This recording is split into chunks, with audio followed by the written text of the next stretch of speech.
আসসালামু আলাইকুম, আমি ইব্রাহিম হুসাইন মোবাইল ফোন ক্লিনিকের সফটওয়্যার ইঞ্জিনিয়ার হিসেবে কর্মরত রয়েছি। আজকে আমাদের 45 নং ব্যাচের সন্ধ্যাকালীন ব্যাচগুলো, সন্ধ্যাকালীন 4 জন সফটওয়্যার স্টুডেন্টের ব্যাচ চলছে, যেগুলো আমাদের নিচে মোবাইল ফোন ক্লিনিকের সফটওয়্যার স্টুডেন্ট। তো আজকে আমাদের তাদের 45 নং ব্যাচের প্রথম ক্লাস শুরু হয়েছে। আপনারা সবাই তাদের জন্য দোয়া করবেন, তারা যাতে যে 1 মাস ব্যাপী যে এই সফটওয়্যার ক্লাসটি চলছে তারা যাতে সুন্দরভাবে এবং সঠিকভাবে সুষ্ঠুভাবে সম্পন্ন করতে পারে। আপনারা সবাই তাদের জন্য দোয়া করবেন। তো আমরা আজকে আমাদের ক্লাসগুলো কন্টিনিউ করতেছি। তো যেটা বলছিলাম CM2, ঠিক আছে, তাহলে বক্সগুলো আমি রিভাইজ করে দিই।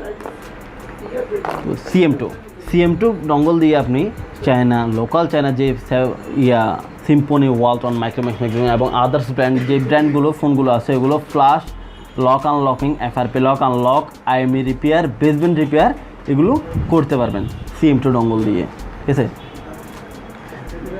যেহেতু এগুলো আপনাকে কিছুক্ষণ আগে আপনাদেরকে ডিটেল বলে দেওয়া হয়েছে, জাস্ট আমি অনলি ফর রিভাইজ করে দিচ্ছি আপনাদেরকে। ইনফিনিটি বক্স বেসড, এটা দিয়ে আপনি শুধুমাত্র নোকিয়া যে ফোনগুলো আছে, ইউএসবি যে ফোনগুলো আছে, উইন্ডোজ, অ্যান্ড্রয়েড এবং বার ফোনগুলো আছে, ওই ফোনগুলো আপনি এই ইনফিনিটি বক্স বেস দিয়ে ফ্ল্যাশ করতে পারবেন। এরপর ইউএমটি দিয়ে আপনি MI, ওপো, ভিভো, ঠিক আছে, যে ফোনগুলো রয়েছে এগুলো ফ্ল্যাশিং, লক আনলকিং, এগুলো আদার্স যে কাজগুলো রয়েছে এগুলো করতে পারবেন। MRT তো রয়েছে মিক্স ব্র্যান্ডিং কাজ, ঠিক আছে, যেমন মিডিয়াটেকের এবং হুয়াওয়ের জন্য ভালো, এবং হুয়াওয়ের জন্য এটা হুয়াওয়ে ফ্ল্যাশিং টুল দিছে, যেটাতে আপনি হুয়াওয়ে ফ্ল্যাশ করতে পারবেন এবং FRP লকগুলো আনলক করতে পারবেন এই ধরনের। এবং ওপো, ভিভো, ঠিক আছে, এই ফোনগুলো আনলক করার